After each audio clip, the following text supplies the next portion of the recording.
Cardiovascular exercise in that moderate range is the sweet spot. That's where you're training your heart and your lungs to use oxygen more efficiently. And what then comes from that is increases in your metabolism. So your muscles are now pulling that oxygen in. That's using more energy. That's taking then glucose out of your blood to build up your muscles more. Welcome to Health Matters, your bi-weekly dose of the latest in health and wellness from New York-Presbyterian. I'm Courtney Allison. This season on Health Matters, we're covering your health from A to Z, asking our experts to break down the health topics and wellness trends we're all curious about. For letter C, we're learning about cozy cardio. We all know that exercise is good for our heart, but is low-impact exercise just as effective as high-intensity workouts? To find out, we talked to Dr. Jessica Hennessey, a cardiologist at New-York-Presbyterian and Columbia, who explains how to get the most out of cozy cardio workouts and how to make an exercise routine sustainable. Dr. Hennessey, welcome to Health Matters. Thank you so much for joining us today. Thanks so much for having me. I'm happy to be here. So we're here today to talk about exercise and the heart. And I'd love to ask you about the trend cozy cardio. Is this something you've heard about? And what's your interpretation of cozy cardio? I've certainly heard about it. I think where cozy cardio comes in is any movement is good movement. You're stuck working from home. Cozy cardio is a great way to use your lunch break. You get on your walking pad. Why do you have to get all dressed up and go to a gym? I think the cozy part is really twofold. One, convenience. It's here, it's home. And secondly, it's comfortable, right? We're all not always comfortable being at a gym, doing things in public. So you sort of get the best of both worlds out of this cozy cardio trend. Yeah, because sometimes it's hard to get out the door. There's just like a barrier to getting out of the house and going to the gym. So I love the idea of just staying home, finding something that works for you. Could you give a few more examples of what might be considered cozy cardio? Another way I personally use it is for my rest days and stretching. So sometimes, especially now in the winter time up here in New York, sit by the fire and I'll sit and stretch in the warmth of the fire. And it's a really nice way to just get your body moving in a more comfortable and convenient way. Other ways are actually having real exercise equipment in your house. And that may be a treadmill, a bike, some weights, whatever it might be. And so why focus on moderate, sustainable forms of cardio rather than just high intensity? Moderate exercise is sustainable. And that's really where you start having slow and steady improvements in lots of things. Your cardiovascular exercise tolerance in general, your VO2 max, that number that we use to say how well our heart and our lungs are working together, as well as your metabolism. Ultimately, you're training your body in a sort of slow and steady process to say you're getting stronger, you're going to be more efficient with your movements, you're going to be more efficient with your use of your energy. And that's where that moderate intensity exercise really hits all of those different points. The beauty of moderate exercise is that it does provide all of those at a slow and steady manner. You know, as you're talking, there's a bar studio I've started going to near my apartment, and what you're just saying about sustainable. And I actually think of it as cozy because it's only 2 blocks away. So I kind of roll out of bed, go there with my coffee, and it's just been wonderful. So I think when something is accessible, it's just so much easier to stick to as well. Totally. And bar is a really great example of moderate because it sort of encompasses some strength, right? You have weights, you're moving at more of a clip. So there's more cardiovascular movement to that. And so I love that. And it's low impact, right? Yes. That's, I think, the other big thing for those trying to get back into exercise. Well, yeah. So, I mean, does cozy have to mean easy or just accessible? I think accessible is the word that you're totally right. I think convenient, accessible, and comfortable. I think that's really the difference. My definition of comfortable is different than yours, is different than anybody's. So I think it's being comfortable in what you're doing is the key to cozy cardio. So how might we incorporate cozy cardio into our lives? Does it take the place of more intense workouts, or maybe there's a place for both kinds of exercise in our lives? Yeah, so if you kind of go with the AHA recommendations, they will say at least 150 minutes of moderate intensity exercise per week, or greater than or equal to 75 minutes of high intensity exercise per week, or some combination of those. And so it's unlikely you're going to be doing high intensity exercise when we're calling something cozy cardio. So we'll take that off the equation. But are you going to walk vigorously? That would be an example of moderate exercise for 30 minutes in your house while you're watching your show or while your kids are running around and you can't really escape out to the gym. So I'm wondering, when it comes to walking versus running, what is the better one for lasting health? Can I get a good workout in with a brisk walk? You can if you get your heart rate up appropriately. Okay. And if you don't have a heart rate monitor, you can use how easily can I have a conversation while I'm doing this? So if you're moderately exercising, you can talk, but you can't sing would be the rule. Whereas say you get up to jogging or running, you can maybe get through one sentence. And so as long as you get yourself up to that moderate level, then yes is the answer to that. Could we break down what are the benefits of walking for your heart, for your body? What are the benefits of running? Running is going to have a bigger impact in a shorter period of time. Your heart rate is then going to be up. You're in that vigorous exercise category now. So the heart rate's going to go a little bit higher and you're going to have a little bit more stress on your joints and you're going to be training your muscles more quickly. The CDC helps define how fast walking versus jogging versus running is, which we thought was interesting. Moderate intensity walking has a rate of 2.5 to 4 miles per hour. Okay. And where you fall within that range depends on your fitness level. If you exercise regularly and are in good shape, moderate intensity might mean 4 miles per hour or a 15-minute mile. I know that 15-minute mile well. If you're less fit, moderate intensity is closer to the lower end of that range. And we saw one study where a walking pace of about 100 steps per minute, which translates to about 2.7 miles per hour, qualifies as brisk walking for most adults. Okay. And to reach vigorous intensity activity, you need to take at least 130 steps per minute, which at just over 4 miles per hour qualifies as jogging.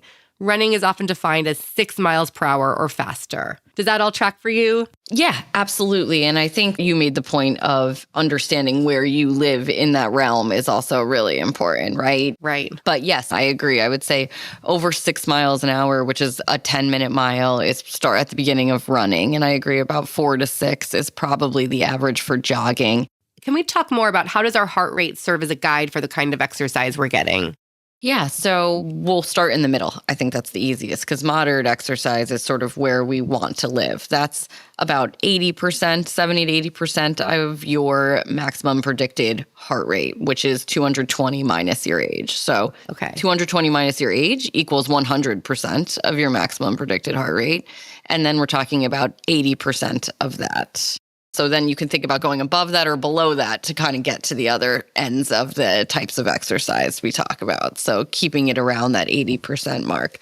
That's where you're getting your cardiovascular benefit. That's where you're training your heart and your lungs to use oxygen more efficiently.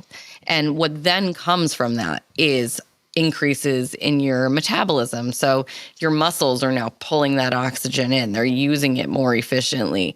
That's using more energy. That's taking then glucose out of your blood, which is great for diabetes to build up your muscles more. And so that cardiovascular exercise in that moderate range is the sweet spot. Now, when you get up to high intensity exercise, that's when we're talking about getting above, say, 90, 91% of that maximum predicted heart rate. And that's when we're doing that in shorter bursts. That's where that high intensity interval training type work comes into play, where you can gain some of those benefits, but typically in a shorter period of time. Can you elaborate more on why it's so important to give yourself a rest day? When we're getting to the point where we're in anaerobic, where our muscles create lactic acid, and that's when you feel sore. That's from the lactic acid that you feel that your muscle makes. And so rest days are really important for your muscles to repair themselves after you've done a harder workout. And so a lot of times, sort of from a schedule perspective, we'll recommend, okay, you have a real high intensity day, say, and then after that is your rest day. So you really are giving yourself that time to rest. And rest doesn't mean zero. Rest can mean some stretching. Rest can mean take a nice walk. Yeah. And it seems like this is where some of that cozy exercises we're talking about can come in. And I feel like cozy also seems to hint at stress reduction. Can movement help reduce stress? And how does that in turn help our heart health? Totally. There's a lot of data that suggests exercise improves mental health in general. everything from cozy cardio up to high intensity stuff. Exercises like stressing your body in a sense, teaching your heart how to manage stress, right? Right. And from down at the physiology level, it's saying, okay, well, when you are exercising, we release a lot of things, and then we teach our body how to manage those better. Stress is adrenaline and cortisol and all these buzzwords that you hear. That stuff gets released when you exercise, and that stuff gets released when you're mentally stressed. And so by exercising, you're still training your body on how to manage those chemicals, those things that are going on in your body. Additionally, sometimes it's a time to veg out in a sense. So your brain, you're not thinking about the next meeting you have. You're not thinking about, I'm worried about work or school or whatever it is that's your stressor. You're able to zone into your exercise. And by making it cozy, you're adding that element of, I'm not just exercising and helping my body, but I'm doing exactly what I want to do. Yeah. I want to do this. And then that feels so much better too. I just feel like you always kind of feel better if you exercise. And that's how I convince myself to go out, because I'm like, you're just going to feel better. I don't always even think about the long-term effects. I just know this is going to put me in a better mood if I go today. Totally. You mentioned high-intensity interval training. I know that's often shortened to HIIT workouts, and it's another trendy one. Could you say more about HIIT workouts? So number one, I would say HIIT is not one of the things that's necessarily in any of the AHA guidelines or anything like that as far as exercise, but it is totally a trend, and it's all about variety in your exercise. We've talked about true cardiovascular exercise. We like walking, brisk walking or running. We talked about the stretching, core, balance movements. And then HIIT is the other end of this spectrum where these are short bursts of very high intensity exercises, but then with brief, true recovery, right? So you're going from sprinting to you're walking or, barely walking slowly, basically. The idea behind HIIT is that you can get those cardiovascular gains in a shorter period of time. And the safety with HIIT is something that's also important to really make a point of. There's lots of data for HIIT in cardiac rehab patients, say in very controlled settings. That's the important piece of this, is it's in the controlled setting. And in those cases, those patients have generally lower cardiovascular events. However, I think the biggest thing for HIIT is making sure that you're safe with it and that you can do that high intensity movement without hurting yourself. Yeah, what harms can come from pushing too hard or too often? So anyone with any cardiovascular history, coronary disease, I would say should not do HIIT unless they've gone through a rehab program and have doctor permission to do it, because that stress that you get to is a higher level than you would with moderate exercise at a given point. But otherwise, it's also your muscles. If you've not been sprinting very much lately, adding a sprint workout into your training, you should be careful. And I'd love to spend a little more time on strength training. Could you say more about the importance of strength training for the heart?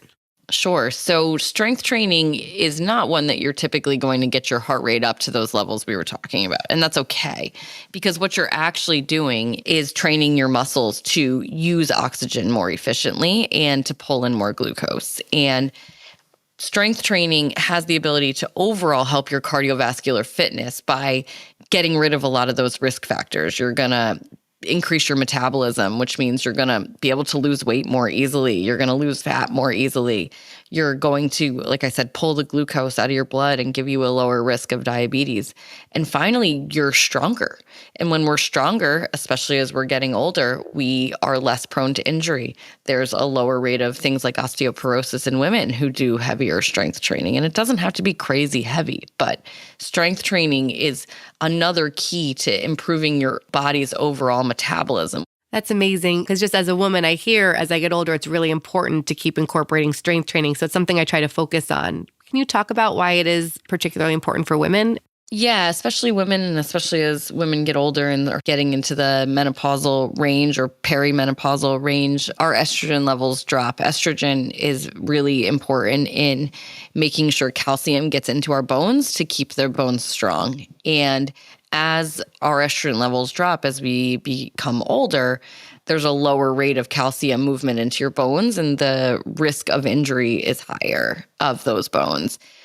Your muscles are what are surrounding those bones. And by strengthening our muscles, we're protecting it.